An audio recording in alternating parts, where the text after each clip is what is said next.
बिजली चोरी रोकने के लिए निगरान वफाकी हुकूमत ने सूबों और सिक्योरिटी इदारों को मैदान में उतारने का फैसला किया है। वज़ीर आज़म का कहना है कि बिजली बिल पर एहतजाज करने वालों के जज्बात मजरूह किए बगैर मसला हल करेंगे।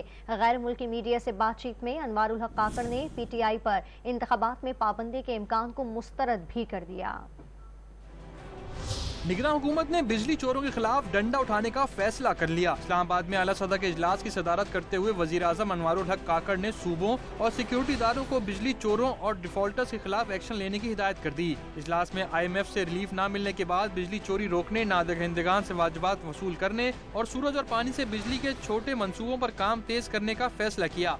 निगरान वजीर आज़म अनवारुल हक काकड़ ने बिजली बिलों के मामले पर मालियाती इदारों से किए गए हुकूमती वादों पर अमल दरामद करने के अज़्म का इजहार किया। साथ ही एहतजाज करने वालों के जज्बात मजरूह किए बगैर मसले का कलील मुद्दत हल तलाश करने पर जोर दिया। उधर गैर मुल्की ज़राए इब्लाग के नुमाइंदों से बातचीत में अनवारुल हक काकड़ ने बिजली और टैक्स के शोबों में इस्लाहात को जरूरी करार दिया। निगरान वजीर आज़म ने 2 या उससे ज्यादा बिजली की तकसीमदार कंपनियों की फौरी निजकारी का इंदिया भी दिया। निगरान वजीर तवानाई मोहम्मद अली ने पेट्रोल और डॉलर की कीमत में कमी होने तक बिजली सस्ती होने को खारिज इम्कान करार दिया। निगरान वफाकी वजीर ने दावा किया कि 60% बिलिंग रिकवरी नहीं होती, उस पर काम कर रहे हैं। 5 डिस्कोज में जहाँ बिजली चोरी है वहाँ क्रैक डाउन करेंगे।